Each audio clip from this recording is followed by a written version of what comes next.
China's economy, modernization, battling climate change, sustainability, and Chinese global initiatives as China moves forward with the next part of its journey.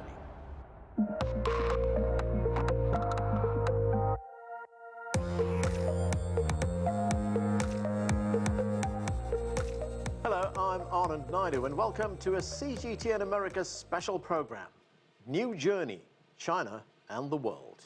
Over the last several days, leaders and delegates from across China gathered in Beijing for the 20th Party Congress, an event held every 5 years.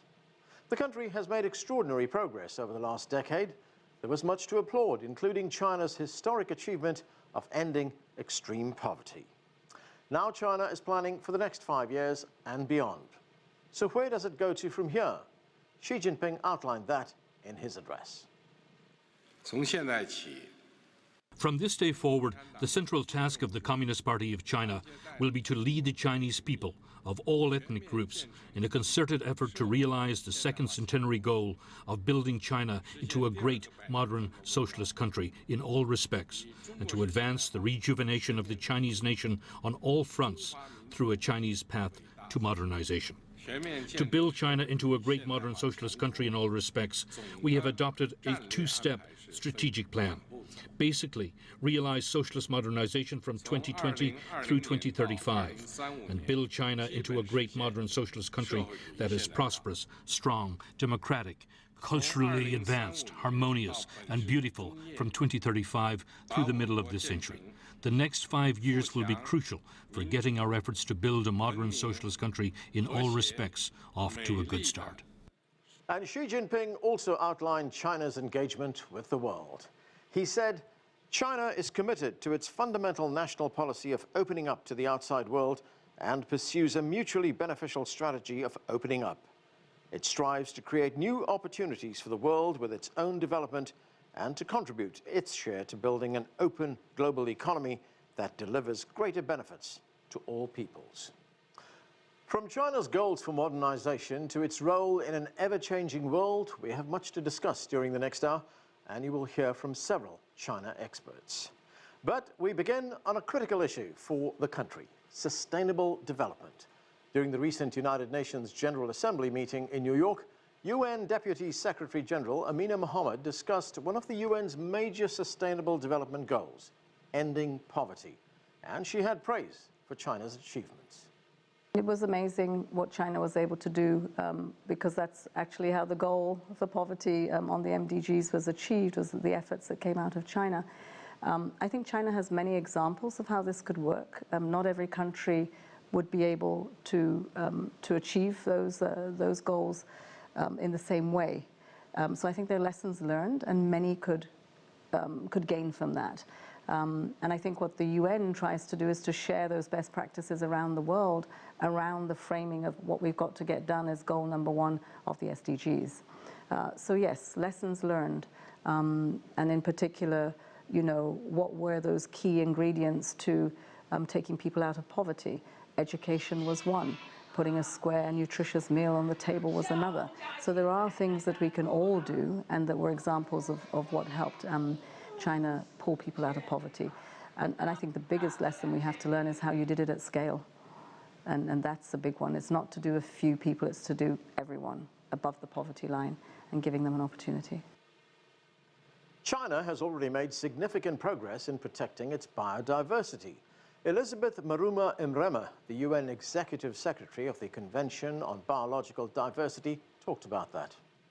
China has done a lot in terms of, I will say, biodiversity conservation, particularly at national level.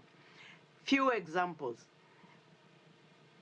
With the Aichi biodiversity targets, protected areas, for instance, the target was 17% land or terrestrial ecosystem and 10% marine ecosystem. As of now, we are just about to reach the 17% target, and this is after 2 years of the deadline of 2020, and also about equally, but few more percentages to be covered to reach the the marine areas. But China had already expanded its protected areas to 25% even before 2020, well beyond the global target. Let's look at pandas. Panda had gone to extinction at one time in China. As we speak, they have recovered the panda and a number of other species that now you visit China, you can see them, that species have recovered and even almost being removed from the IUCN red list of species threatened with extinction. Later in the program, we will have a broader discussion on China and sustainable development, but we turn now to China's plans for modernization and its global role. Chas Freeman was the principal U.S. interpreter when President Nixon made his historic trip to China in 1972.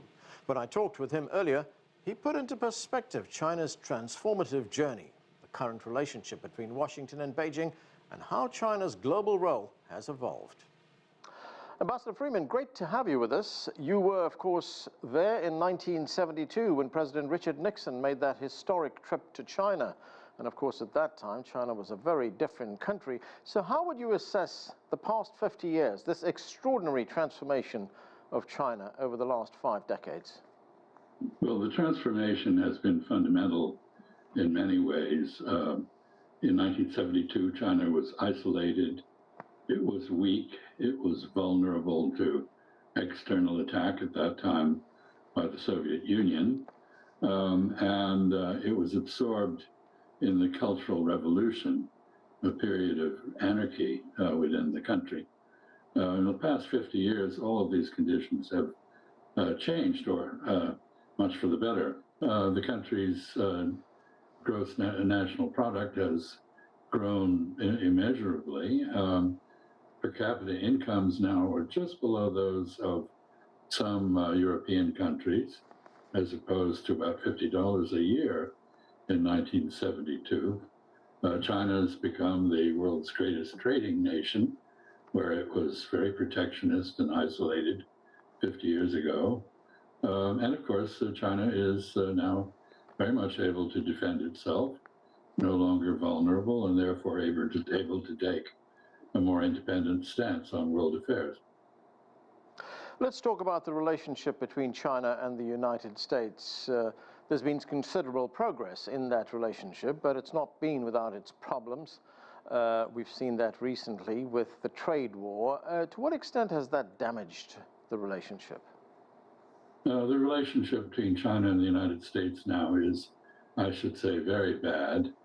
It's very tense. In many ways, it reminds me of the situation before the Nixon trip, with each side evidencing an almost complete distrust of the other. Politically, there is no effective dialogue, no diplomatic exchanges that are focused on common projects or identifying interests that are held in common, which the two sides could pursue with separate but coordinated policies in parallel. None of this is happening. There has been a real dangerous deterioration in the relationship, I should say. So in your view, Ambassador, how should this relationship be managed from here on onwards? Well, I think we have to accept that for the time being, political imperatives on both sides preclude the kind of grand bargain that was struck in 1972 during the Nixon trip, and indeed make it very difficult to cooperate on specific issues, even though both sides see them as important. For example, climate change. This is something which, under the current circumstances, has to be dealt with in multilateral contexts rather than bilaterally. I would say in this context, we must be patient. I think the relationship is destined to improve after time. It would help greatly to accelerate that improvement if both sides focused on people-to-people and private sector exchanges After all, if you don't interact personally with someone from another country or people from another country, you can very easily fall into stereotyping them. And some of that is going on both sides. As we have seen, Ambassador, the United States has benefited greatly from the order that was put in place after World War II, and to be fair, the United States helped create much of that order.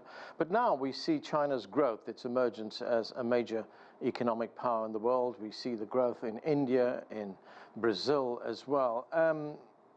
The world, of course, is changing. It's an evolving world. I mean, how realistic should the United States be in accepting that the world is changing? I don't think we have been very realistic about that. It's difficult to adjust to a situation in which you are no longer the global leader in everything. Beginning in the 1870s, the United States became the largest world economy. That status is now in question as China overtakes the United States. Other countries that you mentioned also rise. After World War II, the United States did indeed lead the creation of an order based on the United Nations Charter and principles of international law. But in recent years, it has deviated from that concept and context. And in many ways, some have accused the United States of imposing a rules-based disorder in which the United States attempts to dictate the rules and then enforce them unilaterally without sufficient consultation. I don't think that can work for very long. And I believe that we need to have a more consultative relationship established between the great powers of the world, one that respects smaller countries, the rights of sovereignty, and that is open, not closed, not protectionist, but that perpetuates the benefits of globalization, although perhaps correcting some of the excesses. Well, of course, China has fully embraced the concepts of globalization, of multilateralism. It is a champion of efforts to combat climate change, to make it a more sustainable world. We've seen China also try and put into place and is advocating for a new global security order. Where do you see this going? Well, it's not clear at this moment, and certainly many of the issues you mentioned require Sino-American cooperation, and at the moment that is not happening. So I'm not sure, despite the attractiveness of some of those concepts, that they can actually be implemented. We saw the relationship between the United States and China nosedive under President Trump, and it was hoped that under President Biden that perhaps the relationship would improve, but it seems that not much has happened. It hasn't improved in any significant way. There is still a feeling that the United States is trying to contain China, to block its growth, to block its emergence as a major power. What is your assessment? Well, I wouldn't use the word containment, which was a grand strategy devised by George Kennan to prevent the former Soviet Union from expanding beyond its borders and subordinating neighbors to its control. I don't think that's an issue with China, but I do have to say that I find the latest national security strategy of the United States quite disturbing. It seems to focus mainly on degrading China's economic and technological advance rather than on rebuilding American competitiveness, which I think is entirely appropriate and should be the focus of national policy in the United States. But China cannot be contained, and it would be foolish to attempt it. China is very much part of the world order that the United States helped to create has been very good for China.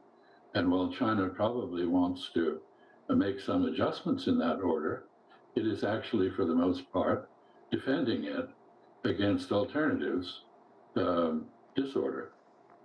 Ambassador Chas Freeman, thank you, sir. Not at all, my pleasure. Next, we turn to the former Chilean ambassador to China, Jorge Heine. We talked about China's growing economic role across Latin America, including Chile's involvement in the Belt and Road Initiative. Ambassador, thanks so much for joining us. China's journey has taken it across the world as it builds out its Belt and Road Initiative. Now, Chile joined that initiative just a few years ago. How important has that been for Chile's economy? Well, I will say this. What has happened in the past 2 years is that Chile had traditionally had China as its #1 trading partner ever since 2010. But what was lagging was investment. And what we have seen in the course of the past 2 years is that nowadays, not only does China have a lot of trade with Chile, 55 billion in 2021, that is 7 times as much as they did in 2005 when the free trade agreement between Chile and China was signed. But also, we are now getting quite a bit of Chinese investment. So much, in fact, that in 2019, the #1 source of FDI in Chile was China, something which happened again in 2021. So this may or may not be related to the Belt and Road Initiative, but what we are seeing is quite a bit in uptake in Chinese investment in Chile, which is very welcome. Now, Ambassador, as China has done, Chile has made significant progress in alleviating poverty. And as we see this relationship between China and Chile grow and become stronger, what do you see ahead? Will that further help reduce poverty levels in Chile? Yes, well, there's a very interesting fact that one should note. Studies have been made of the number of high-level Chinese visits to Latin America, meaning president, prime minister, foreign minister. And in that count, Brazil is #1 for obvious reasons. And #2 is Chile, which, is somewhat surprising given that there are quite a number of countries in the region that are larger, have bigger economies, bigger populations than Chile. And the reason for that is, and this is very significant, it seems to me, is that China has realized that Chile plays quite a pioneering role in Latin America. Chile is to Latin America a bit what California is to the United States. Things happen first in Chile and then in much of the rest of the region.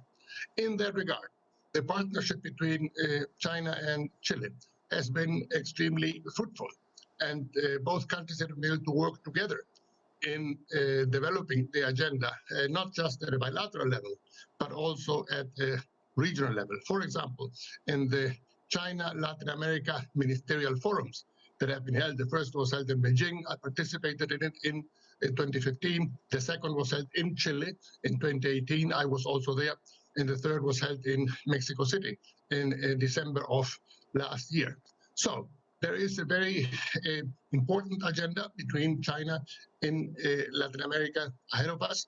There's a new wave of progressive governments in Latin America that has been taken over, has been elected in the past few years. And therefore, it is important that China and Latin America work together in developing that agenda on trade, in investment, in financial cooperation, and in technological innovation, all sorts of fronts. Right, if we look at the continent as a whole, China has a very strong and growing relationship with all the countries of Latin America. How significant is that for the region as we see China not only growing its trade ties, but also its economic ties and its security ties as well? Yes, no, it is very significant. Let me give you only one figure, Anand.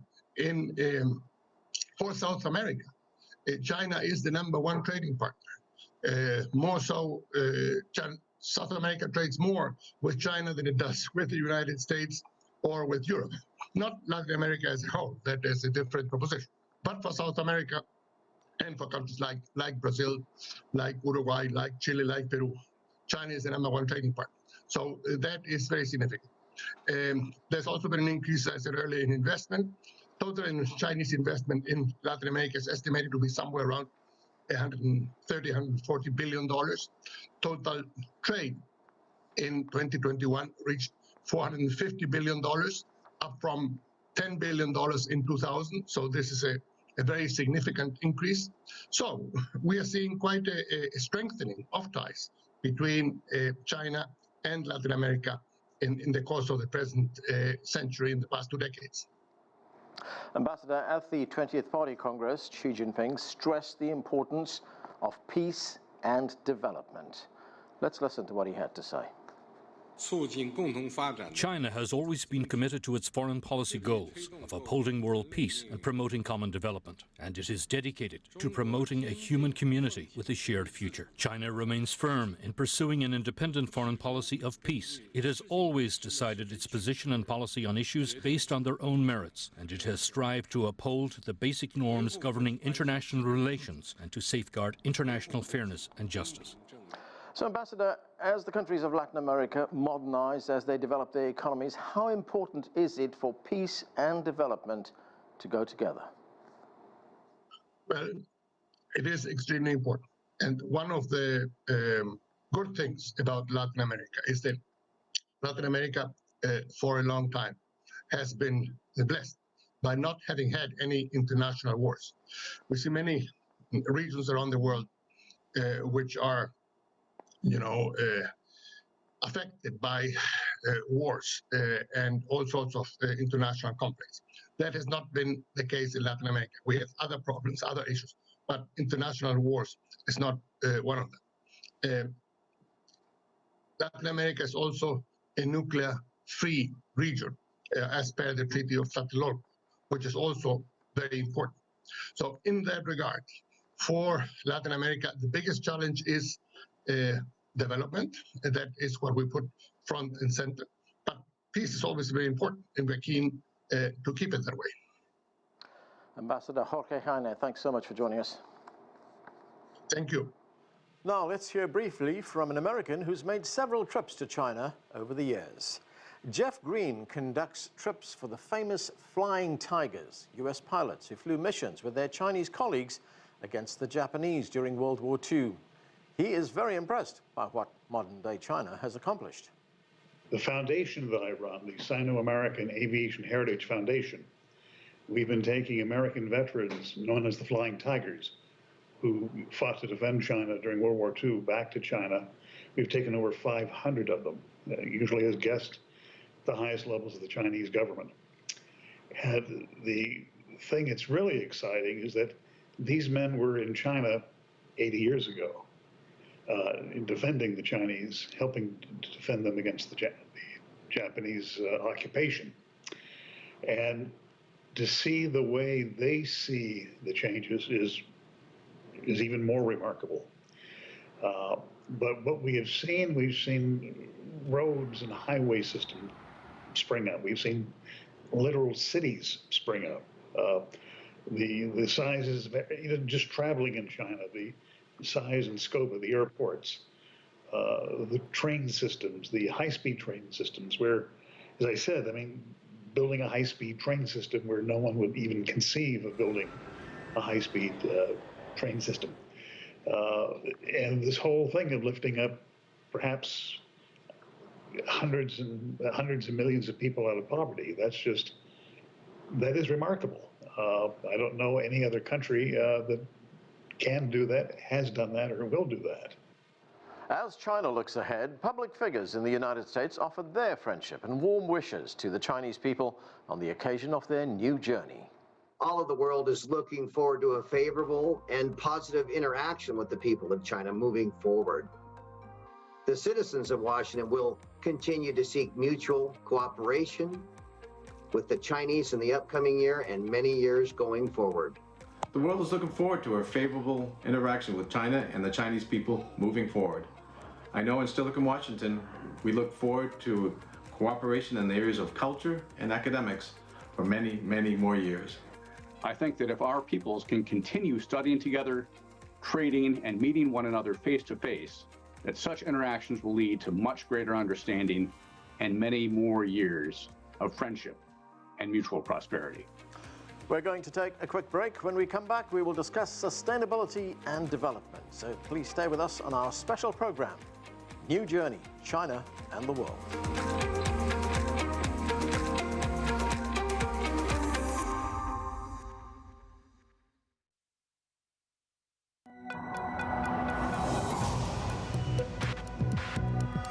Each day, there are millions of stories.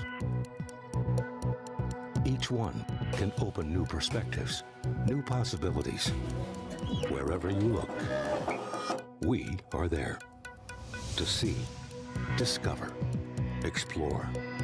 We put the pieces together to find what really matters to you, all around the world, all around the clock. Our reporters are at home across the globe. From our headquarters in Beijing and production centers in Washington, Nairobi, and London, China Global Television Network. Stories from across the globe, reaching people across the globe. CGTN. See the difference. Whether it's about your education, the home you live in, or the items you buy, your money has a story to tell. Because every business story is a human story. Global Business. China's new journey. Modernization. Innovation. Science. Technology. Driving the Belt and Road Initiative. Tackling the climate crisis. A green revolution leader. Keeping the peace. And advancing global initiatives. China and the world. China's new journey.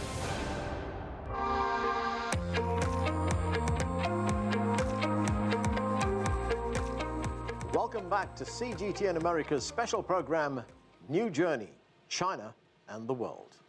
We continue now with China and its plans for the next 5 years and beyond, and the critical sustainability and development issue.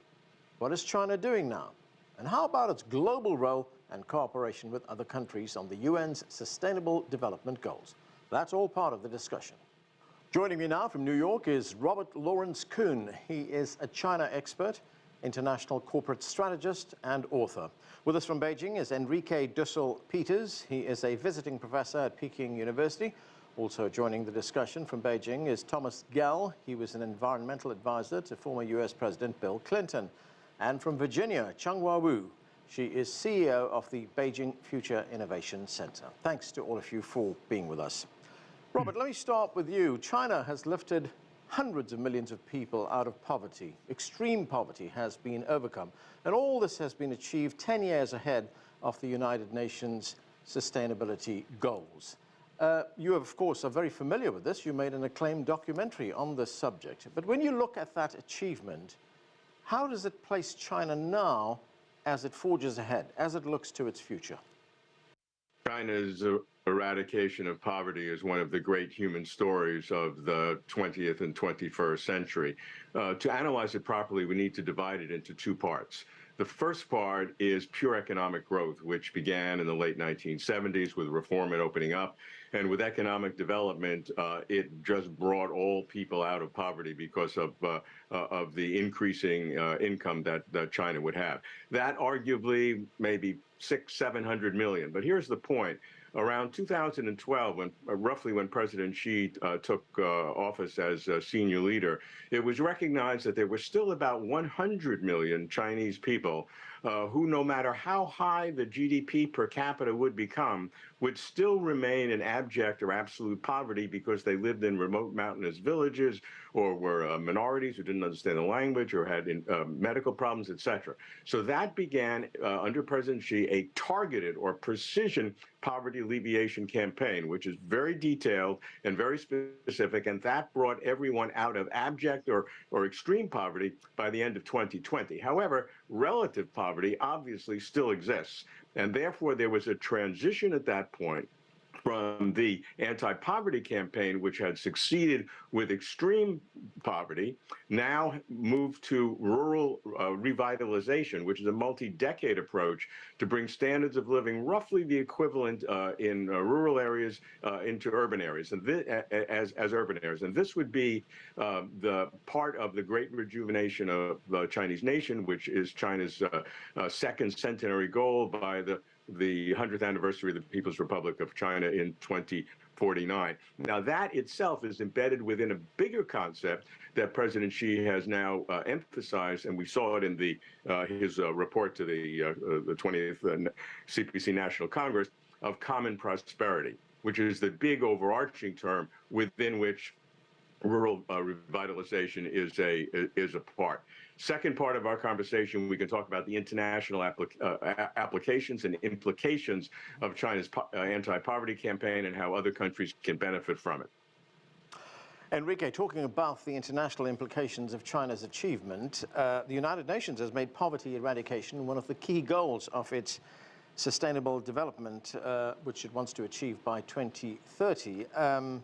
Developing countries, of course, also involving countries like Mexico, also face a similar kind of challenge. So what are the lessons that these countries can take from the Chinese experience?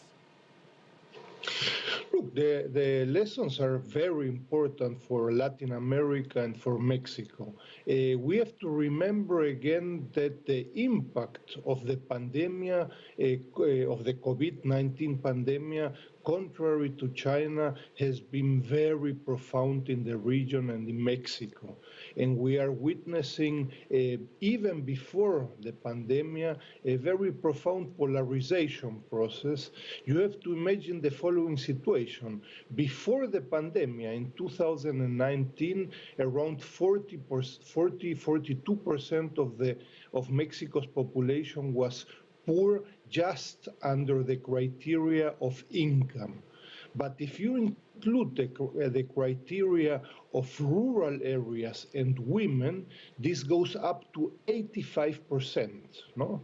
So you have a dramatic process of polarization, and again, the issues of development, growth, and I believe particularly infrastructure projects can be very interesting and very important under the Belt and Road Initiative for countries such as Mexico. Robert, of course, China is not operating in isolation. It's also been talking a lot and promoting its global development initiative. It was talked about at the 20th Party Congress, which you referenced a moment ago. When it comes to forging ahead and building a new country, a new society, how important is that? China's engagement with the world is exceedingly important, both for China and for the world. China has, its GDP has grown, for example, in the last 10 years under President Xi from 11.4% of the global economy to north of 18% as it is now. A remarkable achievement, even given the challenges and obstacles, including the pandemic that has occurred. So from China's point of view, its engagement with the world is extremely important for its own economic development. And also, the Chinese leaders, particularly President Xi, recognizes that as the second largest economy, eventually most people feel it will become the largest economy, China has a responsibility to the world as well. So it's dual. China's doing it in its own interest. China recognizing it has increasing responsibilities for other countries. And given China's experience, particularly with the building of infrastructure, which has been a remarkable achievement in China since the late 1990s, with roads, railways, high-speed rail, airports, power plants, telecom, etc., that initiated the Belt and Road Initiative, because in terms of the world's problems, if arguably, climate change is the most important problem that we face as a planet. Inequality and poverty is a very close second. And this is where China's experience has been remarkable. So the first thing that was needed in terms of the building of less developed countries is the building of infrastructure. Once that's in place, then in the last year, President Xi has put forth the Global Development Initiative, which builds on the Belt and Road. You couldn't have the development unless you have some infrastructure beginning in place. But once you do that, then you can layer on top of that the very specific programs: poverty alleviation, education and healthcare, building of special economic zones to build local industries, low-cost manufacturing, which China has great experience in. Certainly COVID-19, vaccines and healthcare, environmental concerns that China has. So all of these kinds of developmental experiences that China has had, including dealing with the challenges and the problems, like the advent of enormous pollution, right, which China is facing. So you put all that together, the Global Development Initiative is on top of the Belt and Road Initiative. Thomas Gull, CGTN recently spoke with Jeffrey Sachs, who is director of the Center for Sustainable Development at Columbia University, and he talked about how China is using modern technology to implement its Belt and Road Initiative. Let's listen to some of what he had to say. China introduced in the past decade the Belt and Road Initiative, and that was an instrument for providing long-term finance in order for developing countries, really in almost all parts of the world, to be able to build up infrastructure and often to adopt some of these cutting-edge technologies. In the most recent years, the Belt and Road Initiative has become greener and greener, I would say. And so the idea that this is a sustainable development Belt and Road Initiative really became a core theme of BRI in the past couple of years. That is a notable contribution. So, Thomas, picking up on those points that Jeffrey Sachs made there about innovation, about technology, how important are these advances, not just for China, but for the globe? Well, very, very important. It's one of the best ways to be able to lead the world forward to achieve the sustainability goals. Pollution and carbon emission is basically waste that's created by the inefficiencies of the manufacturing processes.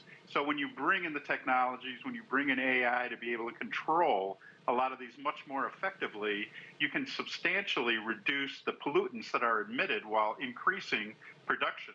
So China is exponentially layering that out to the world on the Belt and Road Initiative, much more than if they just concentrated within the country. You know, as it was pointed out that China's the second largest economy in the world, but they have been making such great strides to be able to help internationally on these fronts that there's so much going on that China can be very proud of their innovation and creativity on it. Chang-Hua Wu, let's turn to the battle against climate change. At the 20th Party Congress, Xi Jinping again reiterated to cutting carbon emissions. Let's listen to some of what he had to say. China will work actively and prudently toward the goals of reaching peak carbon emissions and carbon neutrality. Based on China's energy and resource endowment, we will advance initiatives to reach peak carbon emissions in a well-planned and phased way, in line with the principle of building the new before discarding the old. China will thoroughly advance the energy revolution. Coal will be used in a cleaner and more efficient way, and we will speed up the planning and development of a system for new energy sources. We will get actively involved in global governance in response to climate change. So, Chang-Hua Wu, here we have China, which is telling us that it wants to achieve carbon neutrality by 2060. That is an ambitious goal. How will the country achieve that? Well, I think the political leadership has reaffirmed the country's commitment, continued commitment to green development. In particular, one key element in that context actually is decarbonization. Specifically, China aims to peak its emissions before 2030 and achieving carbon neutrality before 2060. As you mentioned, this has been regarded as a very ambitious goal and targets, particularly against the backdrop of the current cascading crisis, as well as increasingly perplexing, complicated geopolitical rivalry there as well. But somehow it's very encouraging to see the continued steadfast commitment from China, which today is the world's largest emitter, and China has a big role to play in working with the global community to solve this puzzle. Domestically, if you look at the last decade or so, China has been definitely on the track to deliver its commitments. If you look at the Copenhagen commitments, China decided to really address seriously, aggressively, carbon intensity target. China has been overachieving that. Then moving forward, actually back to the fall of 2020, the Chinese president put forward the carbon neutrality, peaking the neutrality goal, and China is definitely trying its best to address that, to deliver that as well. Very importantly, China needs to look at the systemic change.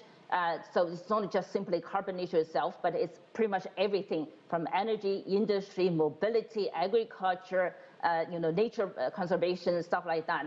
So China is on this new journey towards delivering goal. It's a huge, more fundamental transition or transformation of the whole society, not only economy, infrastructure, industry, technology, you name it, and also people's way of thinking in terms of consumption. Robert, I want to talk a little bit more about climate change and get your views on this. China is committed to using innovation, technology, to combat climate change. What kind of approach do you expect from Beijing? It's a multifaceted approach, and it has to be. Renewables certainly are critical. China is a world leader in solar and wind, and and hydro, and China has resources in each of those areas. But it has to be a long-term integration. It has to deal with battery technologies. The advanced technologies that are critical for sustainability are vast, and you can't just focus on one. Also, as President Xi said, which he emphasized in the speech, you can't discard the old before you establish the new. It has to be phased. Those are very particular phrases that have come in to temper perhaps our enthusiasm about what is real and what the timeline is. Because as we know, China had some power outages and some problems because perhaps local officials were over-enthusiastic about shutting down coal, and the people froze. So you have to learn from this approach, and you have to have a phased approach. It's very important to listen carefully to what President Xi said, because one can get a better nuance about China's integrated approach. Enrique, China is prioritizing a green lifestyle, environmental protection. And if we actually look around China right now, we see that in action in the country already. But there are also challenges. What are the biggest challenges do you think the country faces? Well, regarding the issue of development, I think the party leadership in China has prioritized issues such as inequality from a regional perspective, from a household perspective, a topic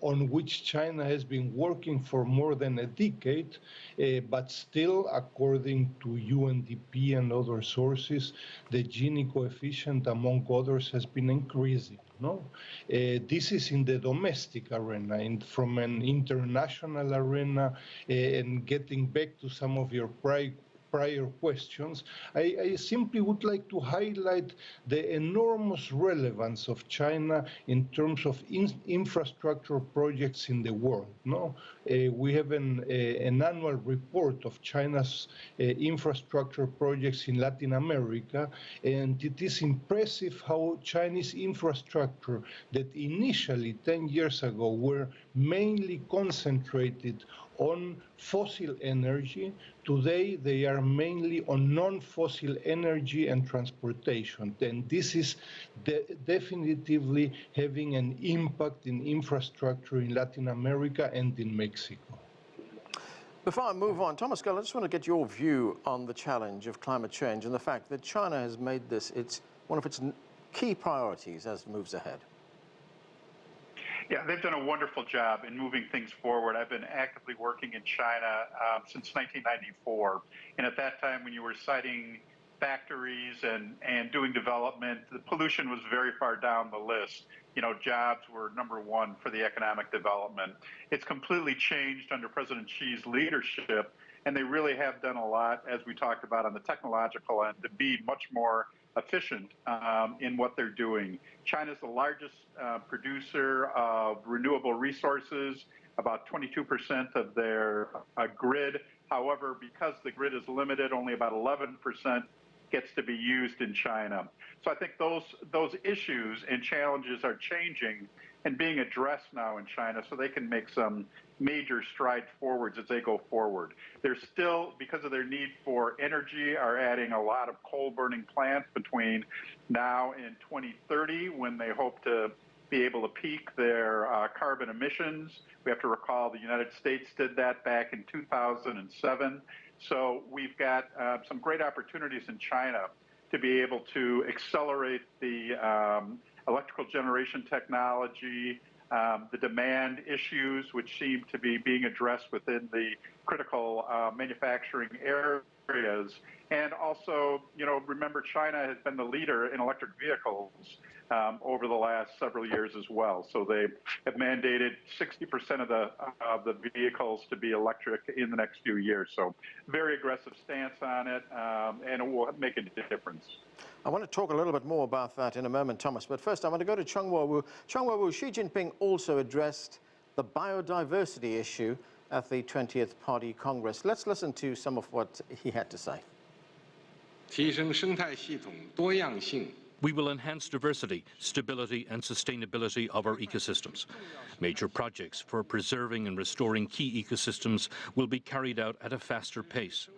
We will carry out major biodiversity protection projects, promote the natural regeneration of grassland, forests, rivers, lakes, and wetlands, and enforce the 10-year fishing ban on the Yangtze River.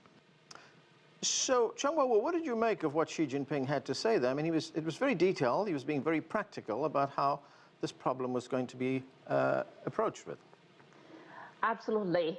Nature-based solutions, valuing nature, have becoming more and more the common language in Chinese policy context there. And of course, early on, China put forward something called ecological civilization, particularly putting at nature, the role of nature at the core of the China's national policy-making process.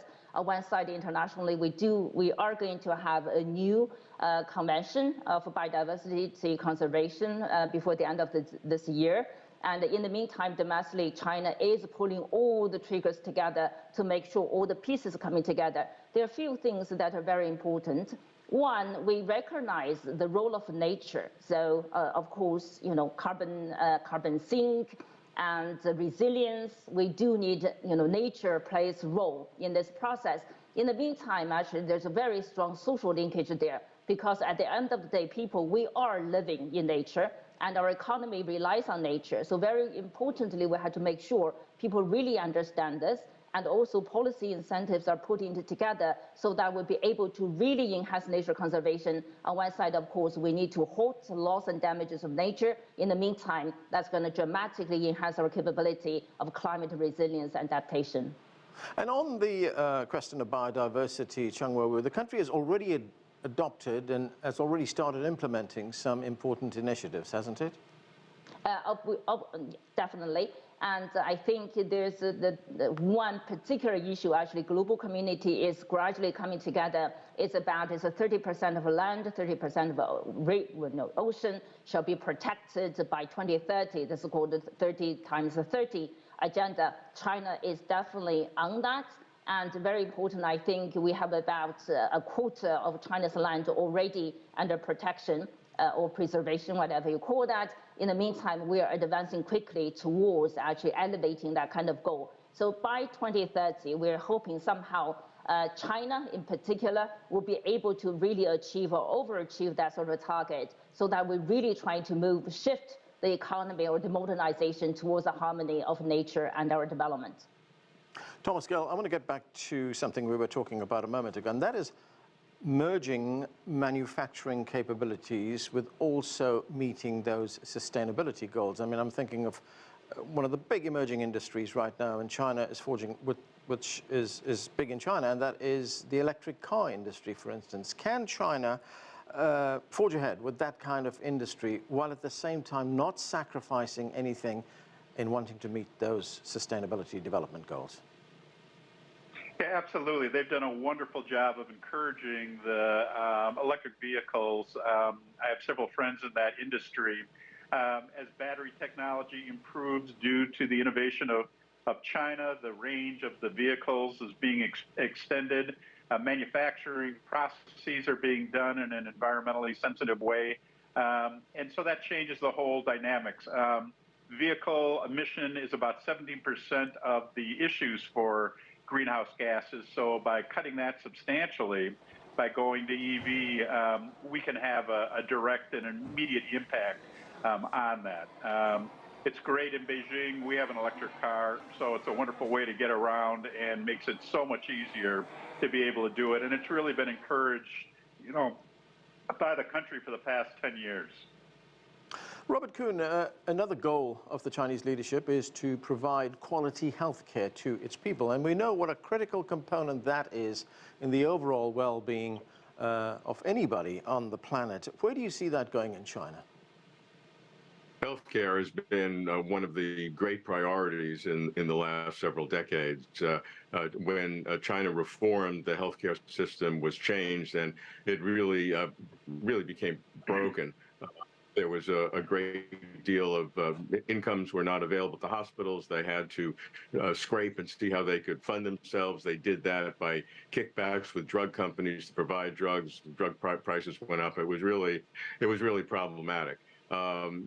There's been a dramatic change in the healthcare system in terms of buying drugs, controlling prices, tiering the hospitals in 1, 2, 3 tiers so that there's an organized approach to the whole system.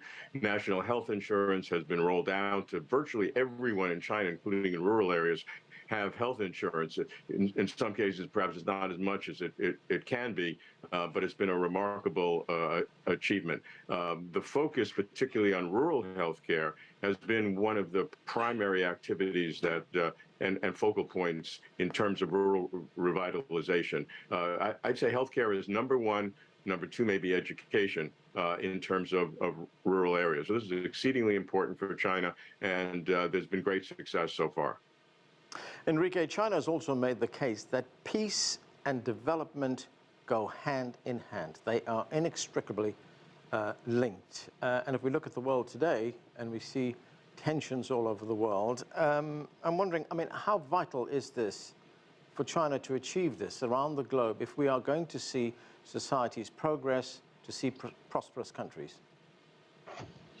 Well, again, President Xi Jinping, now in the 20th National Conference, but also since for a longer period of time, highlighting high-quality development, has been emphasizing this issue for a long time. No? Again, I highlight the topic of Latin America, and again, in Latin America, China has been implementing a group of forums, the Select China Forum, with dozens of initiatives and a huge portfolio regarding development and cooperation, foreign cooperation between China and Latin America, and trying to allow for a learning process. No? When we speak of Chinese firms in Latin America, 20 years ago,